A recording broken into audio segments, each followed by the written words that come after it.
El siglo más grande del avance misionero, por Peter Hammond. Traducido al español por William García. Relatado por José Sáez. William Wilberforce, misionero al Parlamento Británico. El tráfico de esclavos al principio del siglo XIX representó un desafío ético monumental y aparentemente un obstáculo insuperable para el alcance misionero en África.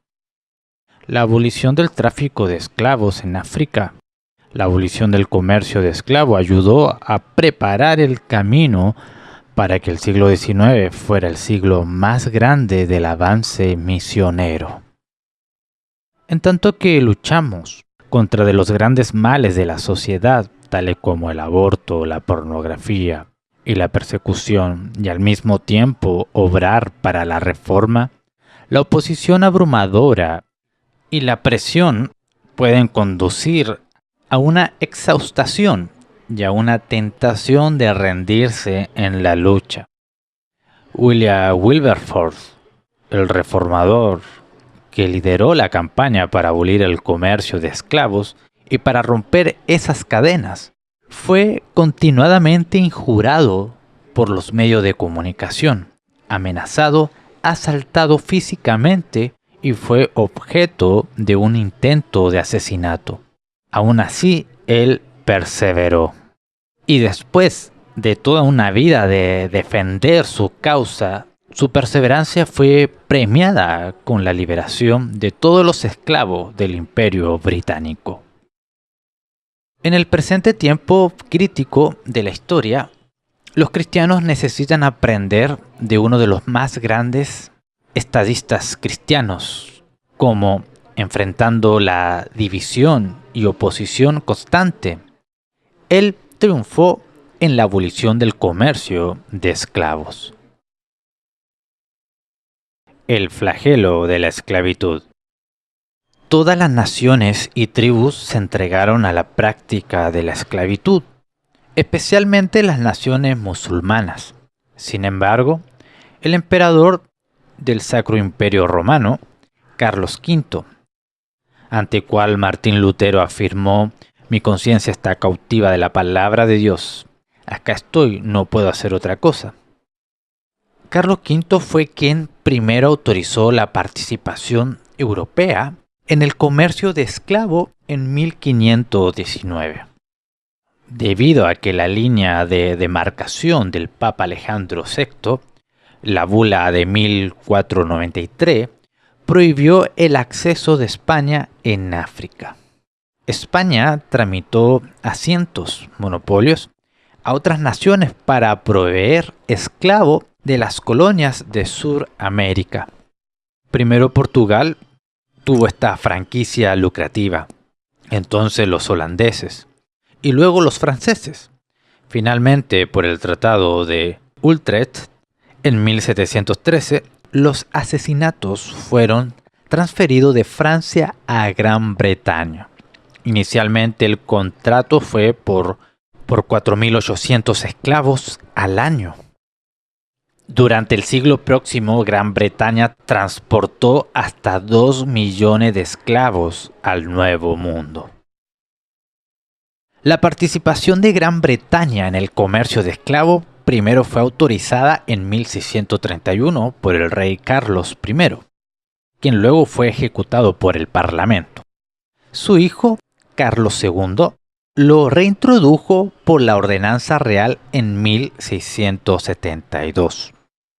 El comercio de esclavos implicaba un viaje triangular. Primero, los barcos esclavistas eran enviados desde Bristol a Liverpool, cargados de ropas, mosquetes, collares, barras de hierro. Esta mercancía entonces era intercambiada en África Occidental por esclavos. Algunos jefes africanos vendían a su propia gente. Otros se lanzaban en guerras y correrías, en donde secuestraban gente de las tribus vecinas. A menudo, comerciantes árabes profesionales en el comercio de esclavos provenían las víctimas. En el segundo viaje se transportaba a los esclavos a las Indias occidentales. Aquí los esclavos que eran vendidos y los barcos eran cargados con especias, ron, malezas y azúcar. El tercer viaje era de regreso a Inglaterra. 160 barcos británicos principalmente estaban involucrados en el comercio de esclavos. El inglés promedio no estaba al tanto de lo que realmente pasaba en el segundo viaje, hasta que en 1785 Thomas Clarkson escribió en latín una investigación, La esclavitud y el comercio de los seres humanos, primero publicado en Cambridge y luego traducido al inglés y puesto ampliamente en circulación. En 1787, Wilberforce escribió una copia del libro de Clarkson sobre la esclavitud. Según la investigación de Clarkson, el 10% de los esclavos morían durante el segundo viaje. Los hombres más fuertes eran vendidos por hasta 40 libras esterlinas, mientras que las mujeres y los niños eran vendidos más baratos junto con los hombres débiles y enfermos. Los más aptos generalmente eran marcados usando un sello de plata para minimizar las infecciones. El comercio de esclavos era grande y con seguridad muy lucrativo para sectores enteros de la economía británica. En Inglaterra, 18.000 personas empleadas simplemente para la elaboración de los bienes que se intercambiaban por los esclavos. Ese comercio constituía el 4.4% de las exportaciones británicas. El domingo 28 de octubre de 1787, escribió en su diario: Dios Todopoderoso me ha puesto para alcanzar dos grandes objetivos: la superación del comercio de los esclavos y la reforma de la sociedad. La conversión dramática de Wilberforce. William Wilberforce nació en 1759. Es una familia pudiente y fue educado en la Universidad de Cambridge. Fue elegido parlamentario de 21 años y sirvió en la Cámara de los Comunes por los siguientes 45 años. William era de baja estatura, frágil, frecuentemente enfermo y afligido por problemas de visión. Sin embargo, su cuerpo débil era compensado por su mente vigorosa y por su energía inagotable. Particularmente era un orador dotado y además era generoso con sus amigos y con los extraños. Siendo niño, fue fuertemente influenciado por la fe dedicada de su tío y tía. El padre de William murió cuando él tenía 9 años. Entonces se le envió a vivir con William y Hannah Wilberforce, quienes no tenían hijos. El tío y la tía de William eran amigos de George Whitefield, y William luego escribió cómo había sido impresionado por la predicación y las visitas que Whitefield hacía a la casa de sus tíos. William también conoció a John Newton, quien anteriormente había sido capitán de un barco esclavista, pero que se había convertido y luego escribió el himno Gracia Maravillosa, Sublime Gracia. Cuando la madre de William se dio cuenta que su hijo se estaba convirtiendo, entre comillas es muy religioso, ella vino y se lo llevó, y lo metió a estudiar en una escuela regular, y lo motivó a tener un estilo de vida más acorde con el mundo. Como miembro del Parlamento, Wilberforce puso a la guerra de Gran Bretaña en contra de las colonias americanas, que declarando que el gabinete de ministros estaban actuando más como lunáticos que como hombres de Estado, y denunció su política era cruel, sanguinaria y poco práctica. Wilberforce se hizo conocer por su ingenio y sarcasmo devastador. En 1783, Wilberforce viajó a Francia y conoció al rey Luis XVI, María Antonia Antonieta, Lafayette y Benjamin Franklin. Su buen amigo William Pitt entonces fue elegido primer ministro, a la edad de 24 años, el más joven en ese cargo en la historia británica. Rutherford entonces se postuló por el condado de Yorkshire, en Inglaterra, y ganó la elección. Fue en este punto cuando William Rutherford había alcanzado una posición cómoda tanto en la política como en la sociedad, que fue confrontado con el llamado del Evangelio de Cristo a través de un libro, El auge y progreso de la religión en el alma, escrito por Philip Doddridge. Su mente fue convencida por la verdad, pero él reconoció que el asentimiento intelectual no era suficiente. Un conflicto agudo se había levantado dentro de él. No soy cristiano, fue forzado a admitir. Él fue vencido con angustia. La culpa profunda y la ingratitud oscura de mi vida pasada me presionó en mi interior de diversas maneras, y me condené a mí mismo por haber despreciado tanto tiempo precioso, junto con oportunidades y talentos. Él estaba horrorizado con su aguda ociosidad y por el sentido de mi gran pecaminosidad al ver negado por tanto tiempo las indescriptibles misericordias de mi Dios y Salvador. A través de la búsqueda de su corazón, él fue transformado por el estudio de la Biblia y la oración. Por cuanto casi todos los políticos se emborrachaban, apostaban y se dedicaban a prácticas corruptas, William asumió que él debía renunciar a su carrera política. Estando perturbado, él visitó a su héroe de la juventud, al reverendo John Newton. ¿Debía abandonar el mundo de la política y convertirse en un predicador? En respuesta, lo amonestó diciéndole que abandonar su puesto en forma sería desertar del deber al cual Dios lo había llamado. Tenemos esperanza y creemos que el Señor te ha levantado para el bien de su iglesia y para el bien de la nación. Si él se quedó en la actividad política, era para encontrar oportunidades para el avance del reino de Dios que otros hombres esperaban. Wilberforce le informó al primer ministro que ya no podía votar por las propuestas de su propio partido si éstas estaban en contra de sus principios cristianos. El cambio en su comportamiento y en los asuntos políticos fue dramático. Él renunció a 5 clubes en un mismo día. Dejó de ir a las obras de teatro, las cuales se habían convertido en particularmente decadentes en su época, y renunció a las apuestas. Con un nuevo rigor intelectual se dedicó a redimir sus años ociosos. Se convirtió en un hombre menos temperamental, más estable y más jovial. Él observó con claridad que si un hombre se convertía en cristiano, tenía que influenciar cada cosa que hacía y pensaba.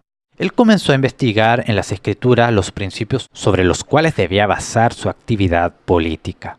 Como le explicó a un constituyente, nosotros debemos dar cuenta de nuestra conducta política ante el tribunal de Cristo. En el tiempo de su conversión, habían solamente otros 2 cristianos miembros del Parlamento. Para el tiempo de su muerte había otros 100 cristianos miembros de la Cámara de los Comunes y de la Cámara de los Lores. Un llamado a la reforma. Una de las primeras cosas que hizo Wilberforce como cristiano fue persuadir al rey Jorge III para que hiciera una proclamación llamando a la reforma espiritual a través de la nación. El 1 de junio de 1787, el rey publicó una proclamación para exhortar a la piedad y a la virtud para prevenir el vicio, la depravación y la inmoralidad. Declaraba: por cuanto observamos con gran preocupación el rápido progreso de la impiedad y de la vida licenciosa, y la depravación, la inmoralidad y todo tipo de vicio. Por lo tanto, declaramos nuestro propósito real para desmotivar y castigar todo tipo de vicio, profanación, inmoralidad. Agentes del orden públicos y jueces deben estar muy vigilantes y estrictos en la persuasión de aquellos de borrachera, profanación y blasfemia, laxivia y otras prácticas inmorales. También se les ordenó cerrar los burdeles y destruir todos libros, documentos y publicaciones licenciosos que dispersan el veneno en las mentes de los jóvenes y castigar a quienes publiquen y vendan tales cosas. La asistencia a las iglesias también fue motivada. Se instruyó a la Secretaría de Estado para que se enviara 6 copias de la proclamación al jefe sheriff de cada condado con la orden del rey que se leyera públicamente y que se actuara en concordancia. Para entonces pocos se habían dado cuenta de que el Parlamento de Yorkshire fue el autor de la proclamación. Wilberforce entonces estableció la Sociedad de la Proclamación para asegurarse de que la proclamación se hiciera cumplir en lugar de que fuera una farsa. Grupos locales de esta sociedad trabajaban para provocar la reforma en todos los estamentos de la sociedad. El tiempo era propicio. Muchos y miles cuyas vidas habían sido transformadas por la predicación de Whitefield y de Wesley se involucraron en esta campaña para limpiar y reformar la nación. Los magistrados, a través de la nación, respondieron con la motivación a la proclamación. La gravedad del crimen para entonces provocó un apoyo de base popular para la campaña de Wilberforce. Como Wilberforce mismo escribió, ciertamente los principios, como la práctica del cristianismo, son simples y llevan a la acción. Wilberforce también escribió un libro en el cual tuvo un impacto enorme en las clases altas de Gran Bretaña. Una visión práctica del sistema religioso que prevalece en los cristianos, las clases altas y medias de este país, contrastado con el cristianismo verdadero. En 6 meses se hicieron 5 ediciones de este libro y vendió 7.500 copias. Para 1826 se había impreso 15 ediciones en Inglaterra y 25 en los Estados Unidos. También fue traducido al francés, italiano, español, holandés y alemán. David Livingstone, el misionero cristiano pionero a través del interior de África y cuya campaña fue exitosa en la erradicación del comercio de esclavos por parte de los musulmanes, testificó que el libro Cristianismo Práctico era uno de los libros más importantes y edificantes que había leído. Generosidad personal y no los impuestos del Estado. En el Parlamento, Wilberforce generalmente votó en contra del desperdicio del dinero. Aunque el gobierno era el que debería de liberar a los esclavos, el gobierno era el que protegía a los comerciantes de esclavos. Wilberforce sabía que el gobierno no podía hacerlo todo. De hecho, el gobierno no debería exceder su jurisdicción. La Biblia claramente limita la autoridad del gobierno civil a los ministerios de defensa, ley y el orden de la justicia. Romanos 13 del 1 al 4, 1 Pedro 2 del 13 al 14. Por esta razón, Wilberforce no apoyó la expansión de los poderes del gobierno, ni el aumento de los impuestos. El gobierno civil es el ministro de justicia, la iglesia es el ministro de la gracia. De manera que William hizo mucho para ayudar a los pobres y necesitados, personalmente a través de sus ciudades voluntarios. En algunos años él donó las obras de caridad más allá del monto de su ingreso total. No es sorprendente que al final de sus días estaba en la bancarrota. En 1802, la Sociedad para la Proclamación fue reemplazada por la Sociedad para la Eliminación del Vicio.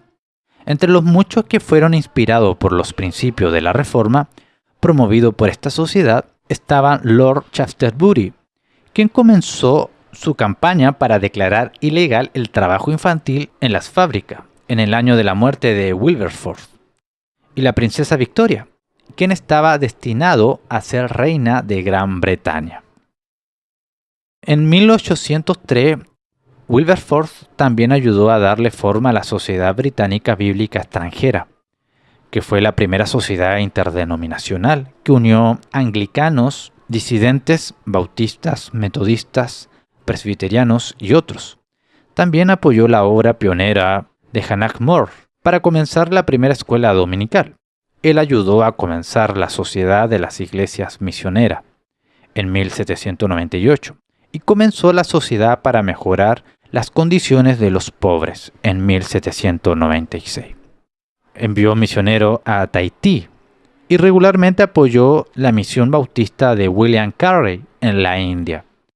Alguien describió a Wilberforce de esta manera: las fábricas no se originan más rápidamente en Leeds y Manchester de lo que la benevolencia bajo sus techos.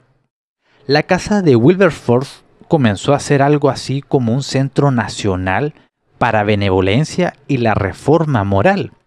Al mismo tiempo, él era presidente y vicepresidente o un miembro de comité de 69 sociedades y se encargó de todo esto mientras estaba casado y contaba con 4 hijos y 2 hijas. Igualmente notable es el hecho de que, a diferencia de la mayoría de los hombres del tiempo y de la clase de Wilberforce, él dedicó buen tiempo a jugar y a orar con sus hijos. Como él declaró: el interés espiritual de mis hijos es mi primera prioridad. Todos asistían a oraciones familiares que tenían lugar de rodillas, 2 veces al día. Estos tiempos de devocional fueron descritos como cortos y gozosos. Wilberforce exhortaba a sus compañeros, miembros del Parlamento, que hicieran un reposo de sus actividades los domingos, que si no lo hacían para honrar el día del Señor, lo hicieran al menos por causa de sus siervos que no tenían otra opción sino trabajar en el día de reposo para sus amos, quienes se dedicaban a la cacería, a navegar en yates o a los banquetes. William mismo sirvió de ejemplo. Él atendía a ambos servicios cada domingo y solamente viajaba o discutía asuntos políticos en el día del Señor si se trataba de graves emergencias. El profesor Henry Perkins, en su libro Orígenes de las Sociedades Inglesas Modernas, en 1969 afirmó que entre 780 y 1850, los ingleses dejaron de ser una de las naciones más agresivas, brutales y rudas y mal habladas, escandalosas, crueles y sanguinarios en el mundo, y llegaron a ser una de las más amables, ordenadas y de mente templada. El evangelicalismo llegó a ser reconocido como el poder más formador de la era victoriana, y la roca sobre la cual el carácter del inglés del siglo XXI fue fundado. La roca sobre la cual el carácter del inglés del siglo XIX fue fundado. La cruzada contra la esclavitud. Pero la campaña contra la esclavitud fue lo que dominó la mayor parte de la vida de Wilberforce y ocupó la mayoría de su tiempo y energía. El capitán Sir Charles Middleton, mientras servía en la marina, abordó un barco esclavista francés en las Indias Occidentales y quedó horrorizado con lo que vio. Él le escribió a Wilberforce pidiéndole que presentara el caso contra la esclavitud en el Parlamento. Wilberforce le respondió que no se consideraba capacitado para tal obra, pero no podría negarme a hacerlo. Conversando sobre este asunto con su amigo, el primer ministro Pitt, este le declaró: Wilberforce, Inglaterra necesita un cruzado para que la despierte. Este comercio de esclavos es un negocio horrible. Esta va a ser una lucha larga y dura, pero alguien debe pelearla. William, tú eres ese hombre.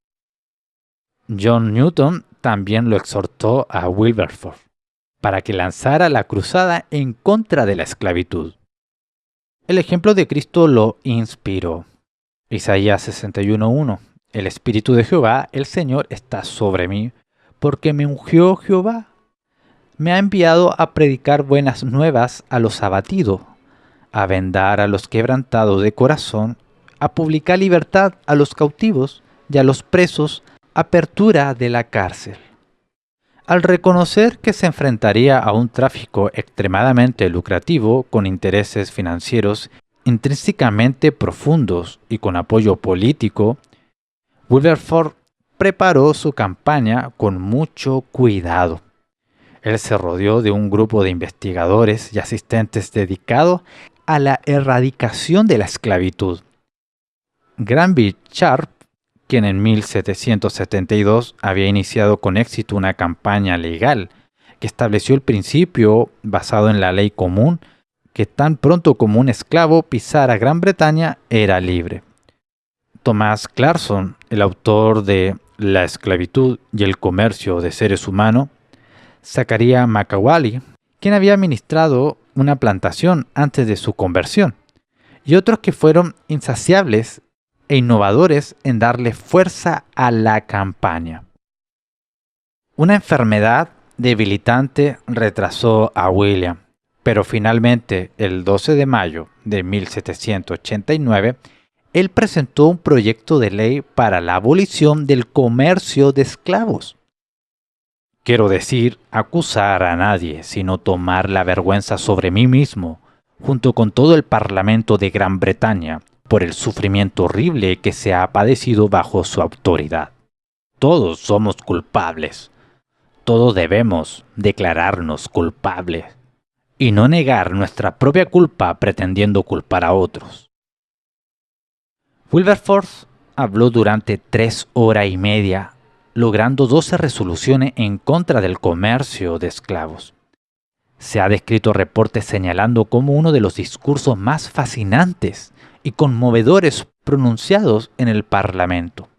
Pitt declaró que Wilberforce tenía la elocuencia más grande y natural de todos los hombres que había conocido. La mayoría en la Cámara se convenció de la justicia de los argumentos de Wilberforce, pero estaba temeroso del desastre económico en que resultaría la abolición, de manera que la Cámara aceptó la táctica de retraso propuesta por los propietarios de las plantaciones de que los esclavos se les permitiera salir libre a cambio de su producción. El asunto fue dejado de lado hasta la próxima sesión. Trágicamente, la Revolución Francesa explotó antes de la próxima sesión. La ola de la opinión pública se endureció en contra de la abolición, en reacción contra la anarquía y el asesinato en masa al otro lado del canal. Cuando la evidencia a favor del tráfico concluyó en abril de 1790, los esclavistas trataron de obtener una decisión a la ligera antes de que la evidencia en contra del tráfico de esclavos pudiera escucharse. Wilberforce tuvo que movilizar su fuerza con prontitud para ganar el derecho a continuar con sus argumentos. Una elección general en junio de 1790 interrumpió el proceso. La situación de deterioramiento en Francia continuó y una revolución sangrienta de los esclavos en Dominica fue aprovechada por Wilberforce por estas revueltas. El 18 de abril de 1791 la Cámara debatió el proyecto de Wilberforce hasta las 3:30 de la mañana. La votación terminó en derrota para los abolicionistas por 163 a 88. En vista de estas contrariedades, Wilberforce inició una reunión estratégica general con sus colaboradores y aliados en la biblioteca de Clapham. La comunidad de Clapham reconoció que esta campaña bien podría requerir el espacio de una vida entera para tener éxito. Estas reuniones a menudo estaban acompañadas con oración, y de estas reuniones resultó la idea de contrarrestar los títeres corruptos de los intereses de las Indias Occidentales en el Parlamento, preparando una oleada de apoyo popular a la abolición de la esclavitud. Muchos miles, finalmente millones, de panfletos fueron impresos y distribuidos, Clarkson produjo una imagen dramática de cómo los esclavos eran alineados como sardinas en los barcos esclavistas para el segundo viaje, desde África hasta las Indias Occidentales. Este dibujo se imprimió y se distribuyó en masa, teniendo una amplia circulación. Se organizaron reuniones públicas y manifestaciones por todo el país. Unas 300.000 personas apoyaron un boicot al azúcar producida con la mano de obra esclava. Se representaron al Parlamento 517 peticiones de abolición y solamente 4 peticiones en contra. En contra de toda probabilidad. En 1792, con revueltas de esclavos en Haití y con amenazas de revueltas en Jamaica británica, en donde los esclavos superaban los colonos en número de 6-1, y con la inminencia de la guerra con Francia, la desconfianza y el temor influenciaron el debate. Lo mejor que Wilberforce pudo lograr fue una resolución para abolir gradualmente el comercio de esclavos para 1796. Esta resolución pasó 230 votos contra 85 en la Cámara de los Comunes. Pero el proyecto de ley se atascó y se hundió en la superficie de la Cámara de los Lores. El hecho de que el rey Jorge III se volvió demente y de que Gran Bretaña perdió sus colonias de los Estados Unidos tampoco ayudó a la campaña. Wilberforce se comprometió a introducir un nuevo proyecto de ley para abolir el comercio de esclavos cada año, hasta que tuviera el éxito, y así lo hizo. La última carta de John Wesley que llegó a escribir fue un mensaje especialmente pesimista para Wilberforce. No veo cómo puedes prevalecer con tu gloriosa empresa de oponerte a tan horrible villanía, que es el escándalo de la religión, de Inglaterra y de la naturaleza humana. A menos que Dios te haya levantado para esta obra, te encontrarás rendido por la oposición de hombres y de demonios. Ciertamente Wilberforce se estaba convirtiendo en uno de los hombres más odiados de Inglaterra. En varias ocasiones su vida estuvo físicamente amenazada por capitanes de barcos de las Indias Occidentales. El héroe nacional, el almirante Lord Nelson, escribió desde su navío el Victoria para condenar la doctrina condenable de Wilberforce y de sus aliados hipócritas. El almirante Lord Rodney declaró que nunca había escuchado de ningún esclavo que hubiera sido maltratado en las Indias Occidentales. El Lord Heathfield, el defensor de Gibraltar, notó que un esclavo en el viaje hacia las Indias tenía 2 veces la cantidad de espacio cúbico de aire de lo que un soldado en una tienda regular de campaña. El almirante Lord San Vicente declaró que la sociedad entera colapsará si el proyecto de ley de Wilberforce tiene éxito. El duque de Clarence afirmó en la Cámara de los Lores que los promotores de la abolición eran o fraudulentos o hipócritas. A Wilberforce se le culpaba por todo disturbio o revuelta que sucedía en las Indias Occidentales. Lady Malmesbury, en 1971, insistió que Wilberforce fuera judicialmente procesado y ejecutado por asesinato debido a unos asesinatos cometidos por los esclavos. Langford Hood acusó a Wilberforce de haber creado un volcán. Wilberforce fue el objeto de una campaña de sucias calumnias. Mientras aún era soltero, fue acusado de golpear a su esposa y de que su esposa era negra. Otros los acusaron de ser un republicano en contra de la existencia de la monarquía y un revolucionario. Todos los abolicionistas son jacobinos, revolucionario francés, declaró Lord Abingdon. El rey Jorge III declaró que Wilberforce y sus aliados eran hipócritas e indignos de confianza. Otros ataques escritos contra Wilberforce incluían: es totalmente ignorante del tema de la esclavitud, el hipócrita más consumado, y uno que está a favor de los esclavos negros perezosos, y alguien que se burla desde la mañana hasta la noche de sus propios compatriotas. Windham lo llamó un pequeño pícaro malvado y fanático. Y la pregunta es, ¿cómo logró Wilberforce perseverar enfrentando a tan nutrido y asesino odio? Él estableció y sostuvo toda una vida de disciplina diaria. Él le dio valor al estudio bíblico y de las primeras horas del día, a la oración y a la preparación mental para el día. Él buscó disciplinar su propia lengua, examinar sus propios pensamientos. Él encomendó su reputación a Dios y comentó de una acusación injuriosa en el Courier que los ataques eran como ladridos de perros cuando uno pasaba por la villa. Él prefería las críticas a la salamería y alabó a Dios por haberle librado del miedo a las opiniones de los hombres. Él hizo todo lo que pudo y dejó los resultados en las manos de Dios. Su fe era fuerte porque no estaba puesta en él mismo, sino en Dios solamente. Wilberforce creía que Dios era soberano y que Él guiaba y regía sobre nuestras vidas hasta los más pequeños y detalles, y que Dios puede poner sus pensamientos en nuestras mentes.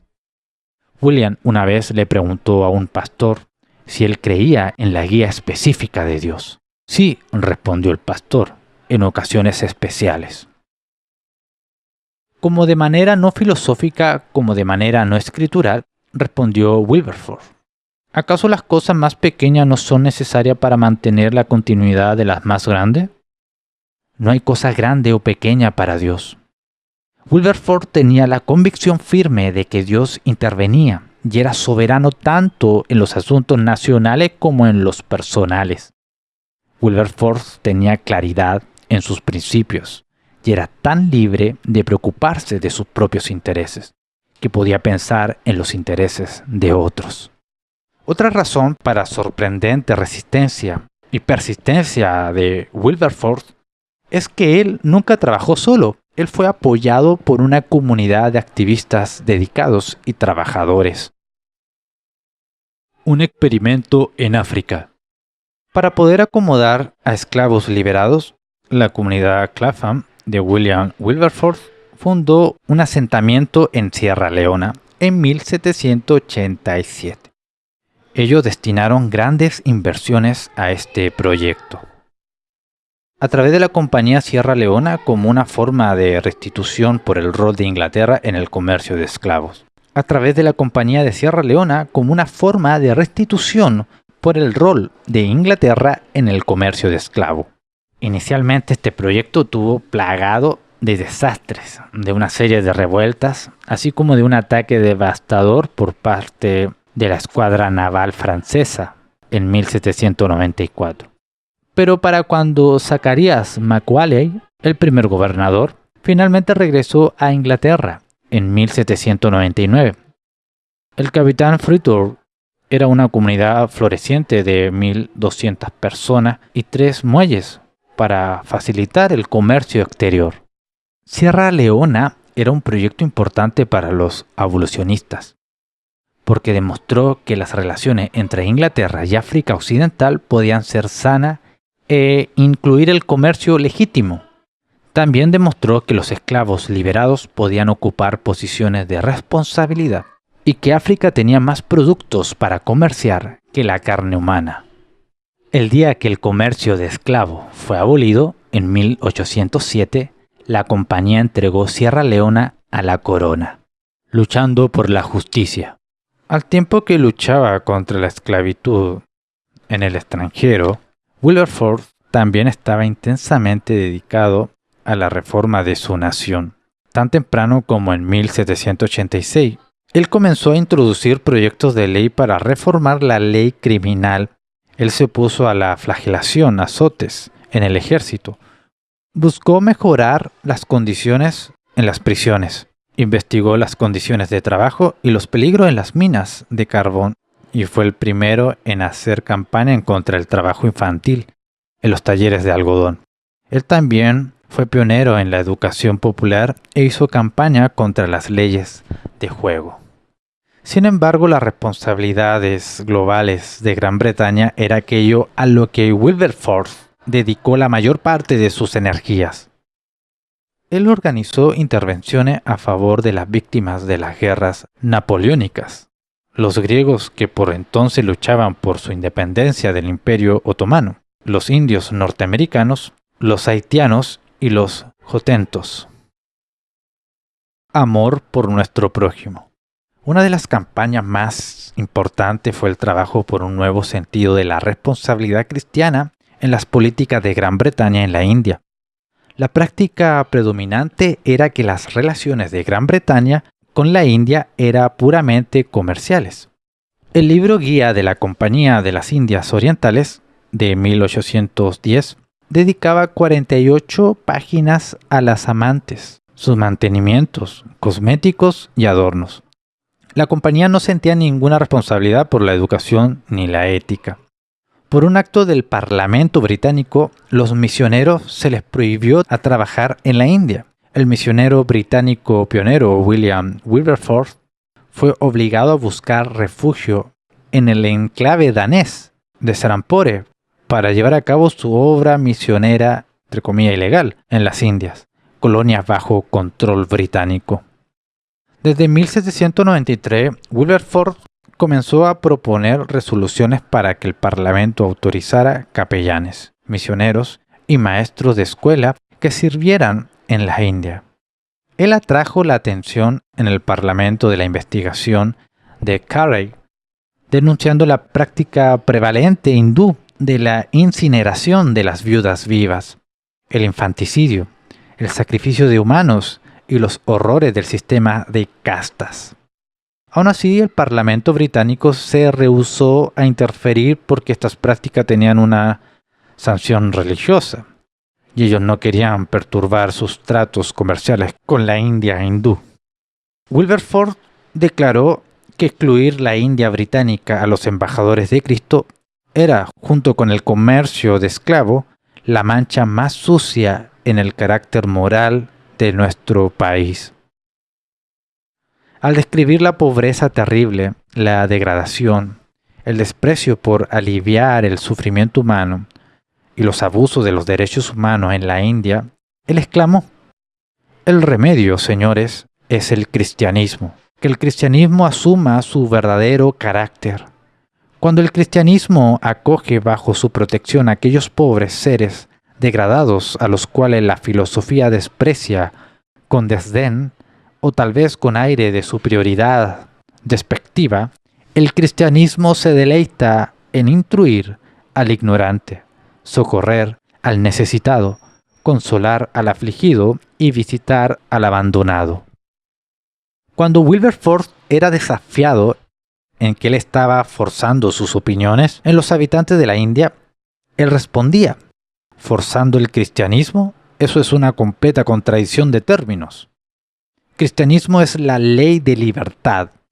Wilberforce no le pidió al Parlamento organizar el evangelismo, sino solamente permitirlo. Por cuanto el Parlamento le había dado el monopolio a la Compañía de las Indias Orientales, era deber del Parlamento asegurarse de que ellos practicaban la libertad religiosa en la India.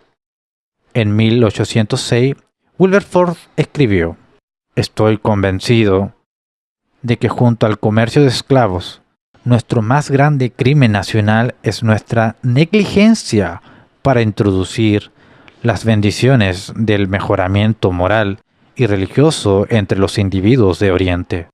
Tenemos muchos que parece pensar que nuestro dominio está más seguro bajo Brahma, Vishnu, que bajo el Todopoderoso". Wilberforce luchó por una nueva legislación que permitiera la obra de todos los misioneros, fueran predicadores, ordenados o laicos, de la iglesia establecida de Inglaterra o disidentes. La campaña de Wilberforce fue apoyado por 1837 peticiones, con 500,000 de firmas. Finalmente, Wilberforce triunfó. En 1813 el Parlamento pasó una nueva legislación para la Compañía de las Indias Orientales, garantizando la libertad para la propagación de la fe cristiana. Esto representó un refresco para las relaciones de Gran Bretaña con la India, un cambio para salir del paternalismo. Como resultado de la influencia evangélica en las sociedades británicas y en el Parlamento, Gran Bretaña en adelante se aproximó a los grupos nativos de Asia y de África, con metas totalmente diferentes a las de otros países. Para la administración de justicia, la cortesía y la moderación, no simplemente para la promoción de la seguridad y prosperidad de los individuos y del país, sino para el avance de la felicidad social, para el mejoramiento del estado moral de las personas y para la extensión de una luz superior. Y en 1828, Lord Bentinck, como gobernador general de la India, declaró la ilegalidad del tuj, el asesinato por motivos religiosos, del sut, el incinerar las viudas vivas fúnebres de sus maridos, y del infanticidio. La perseverancia fiel premiada. En 1807, 20 años después de comenzar su cruzada, y en medio de la guerra con Francia, Wilberforce y su equipo de colaboradores fueron premiados con la victoria. Finalmente, a las 4 de la mañana del 4 de febrero, el proyecto de ley para la abolición pasó en la Cámara de Lores. El 22 de febrero de 1807 pasó la segunda lectura en la Cámara de los Comunes. Una nueva generación de hombres de Estado, inspirado por Wilberforce y su ejemplo tenaz, se levantaron para hablar a favor del proyecto de ley. La moción para la abolición de la esclavitud fue llevada a cabo por una contundente victoria de 283 votos sobre 16. Los parlamentarios se pusieron de pie jubilosos y le dieron a Wilberforce la más grande ovación que se ha visto en la historia de Gran Bretaña. William se reclinó en su silla, poniendo su cabeza entre sus manos, con lágrimas de gratitud corriendo por sus mejillas, porque sus 20 años de cruzada había sido coronados con la victoria por Dios Todopoderoso. La primera cláusula declaró que toda forma de trata o comercio en la compra de esclavo o su transporte desde África hasta las Indias Occidentales o cualquier otro territorio queda completamente aburrido, prohibido y declarado ilegal. La segunda cláusula declaró que cualquier barco británico empleado en la trata de esclavo sería confiscado y propiedad de la corona. Por los próximos 26 años, Wilberforce trabajó por la emancipación total de todos los esclavos. En 1809, el gobierno británico declaró un orden de consejo autorizando los barcos británicos para registrar barcos sospechosos de transportar esclavos, aún barcos extranjeros, en alta mar. En 1810, el Parlamento declaró que la trata de esclavos es un crimen penalizado con 14 años de trabajo forzosos. Wilberforce también solicitó apoyo para autoridades extranjeras, como el zar Alejandro, para ayudar a erradicar la esclavitud.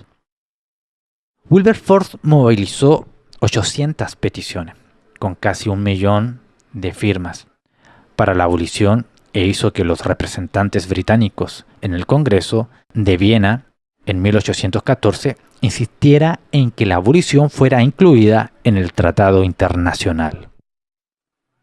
La oposición de algunos fue derrotada. Cuando Napoleón retornó de Elba y proclamó la abolición del comercio de esclavos, no hay duda que esto fue un paso para ganar a favor de los británicos. Napoleón falló en esto, pero cuando Luis XVII fue restaurado por las armas británicas después de Waterloo, no tuvo otra opción sino confirmar el gesto de Napoleón y someterse a la presión británica. Una declaración de las 8 peticiones de Europa de que abolirían el comercio de esclavos tan rápidamente como fuera posible. fue anexado finalmente el tratado firmado el 9 de junio de 1815. Sin embargo, solamente la Armada Británica trató de hacer cumplir seriamente la decisión del Congreso de Viena. Escuadrones de barcos de guerra británicos patrullaban a la costa occidental de África para interceptar barcos esclavistas y liberar a los cautivos. Ahora Wilberforce comenzó a luchar para el registro de todos los esclavos en los territorios británicos, con el fin de lograr una eventual emancipación. Casos de abusos individual, tales como azotar a los esclavos, fueron ampliamente publicados para movilizar la opinión pública en contra de la esclavitud. Propietarios de esclavos que se mostraban que maltrataban a sus esclavos eran procesados. Wilberforce fundó la Sociedad de Esclavismo en 1823 y escribió un nuevo libro, un llamado a la religión, la justicia y la caridad con los habitantes del Imperio Británico a favor de los esclavos negros en las Indias Occidentales. Un legado de libertad. En 1824, Gran Bretaña pasó un proyecto de ley elevando el comercio de esclavos con la piratería y penalizándola con la muerte. A pesar de toda oposición, la ola de opinión pública antiesclavista fue movilizada y finalmente, en 1833, mientras que Wilberforce organizaba en su lecho de muerte, un mensajero fue enviado a su casa para informarle que la campaña que le ocupó 59 años de su vida ahora tenía pleno éxito. Por un mandato del Parlamento, todos los 700.000 esclavos en territorio del Imperio Británico habían sido liberados. Gracias a Dios, que ha vivido para ser testigo del día en que Inglaterra está dispuesta a dar 20 millones de libras esterlinas para la abolición de la esclavitud. Exclamó 3 días después, murió gozoso. El cumplimiento de todas sus labores se dio al fin de su vida. El cuerpo de Wilberforce fue sepultado en la abadía de Westminster. Allí su memorial dice: él estuvo entre los principales de aquellos que formaron el carácter de su tiempo. A la benevolencia, él añadió la elocuencia permanente de una vida cristiana, un líder en cada obra de caridad. Su nombre siempre será identificado, especialmente con aquellos esfuerzos por las cuales, por la bendición de Dios, se removió de Inglaterra la culpa del tráfico esclavista africano y preparó el camino para la abolición de la esclavitud en toda la colonia del imperio. Él confió, y no en vano, en Dios. Pero en el proceso él fue llamado a soportar todo tipo de abusos verbales, una gran oposición. Sin embargo, sobrevivió a toda enemistad a través de los méritos de Jesucristo, su único Redentor y Salvador, a quien en su vida y en sus escritos él ha decidido glorificar. Él se levantará en la resurrección de los justos. El libro Historia de la Moral Europea sugiere que la incansable, sin ostentación y nada gloriosa cruzada inglesa contra la esclavitud puede probablemente ser reconocida entre los 3 o 4 páginas más virtuosas comprendidas en la historia de las naciones. Wilberforce estaba convencido de que el cristianismo debe permitírsele impregnar y penetrar en toda esquina de la existencia cristiana. Él determinó poner su fe en acción en la arena pública, en la arena política, y así perseveró por 59 años hasta declarar ilegal una de las prácticas más inhumanas y lucrativas de su tiempo. En donde está el Espíritu del Señor, ahí hay libertad. Segunda carta a los Corintios 3:17. Wilberforce y sus amigos fueron especialmente eficaces en alterar el espíritu de su época. John Venn comentó en la comunidad: sus vidas hablaron de manera más clara y convincente que otras palabras. Vimos su paciencia, su alegría, su generosidad, sabiduría y trabajo diario delante de nosotros.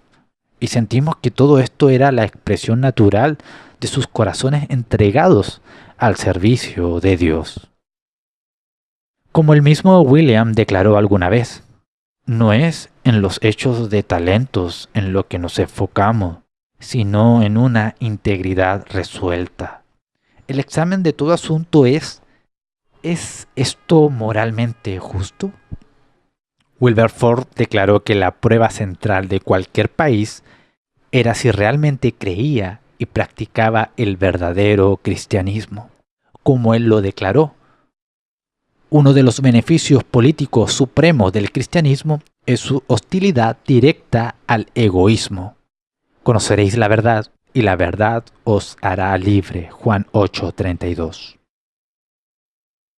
Su biógrafo John Pollock observó: Wilberforce rechazaría este crédito, pero la esencia de su creencia y de su conciencia formó el fundamento del carácter británico por las siguientes 2 generaciones por lo menos. Él probó que un hombre puede cambiar su tiempo, aunque no pueda hacerlo solo. Wilberforce se convirtió en la conciencia nacional y el efecto de sus acciones fue extraordinario en las siguientes generaciones. Él fue el pionero de una nueva integridad política en un tiempo de corrupción y transformó la Cámara de los Comunes en un grupo que se servía a sí mismo a una asamblea preocupada por el bien común de la gente en todo el mundo. Wilberforce desarrolló también nuevas formas de conmover la opinión pública, tales como la guerra de panfletos, peticiones, impresiones gráficas, sociedades locales y guías para los votantes, y usó todo esto para influenciar el Parlamento. También se aseguró de que la política exterior de Gran Bretaña tuviera sus raíces en los principios bíblicos del amor al prójimo. Más significante aún, Wilberforce transformó las actitudes de sus compatriotas para con África y la India. Él plantó en las conciencias públicas no solo una sensibilidad contra la injusticia, sino un sentido positivo de obligación para con las víctimas de la injusticia. Él inspiró un ideal de responsabilidad que habría de influenciar la conducta de las naciones por lo menos por un siglo. La abolición de la esclavitud fue uno de los momentos cruciales de la historia. Si la esclavitud no hubiera sido abolida antes de que comenzara el periodo tan turbio para África, entonces África se hubiera convertido en una hacienda esclavista tan enorme que hubiera corrompido y destruido la misma Europa. Tan cierto como Roma cayó destruida debido a que se dedicó a conquistar al mundo con base en condiciones de esclavitud. La obediencia de Wilberforce a la Biblia fue usada por Dios para que por su gracia trajera la libertad a la vida de millones. La abolición del comercio de esclavos y de la esclavitud removió un obstáculo monumental para el alcance misionero en África. En tanto que la esclavitud hubiera continuado, sería muy difícil para los misioneros adentrarse en África, cuanto más reunir una congregación sin ser objeto de sospechas hacia extranjeros y miedo de ser capturado por tribus cazadores de esclavos. De manera que William Wilberforce y sus colaboradores ayudaron a preparar la manera en que el siglo XIX llegó a ser el más grande para el avance misionero. Quiera Dios levantar una nueva generación de reformadores en la tradición de Wilberforce para el siglo XXI.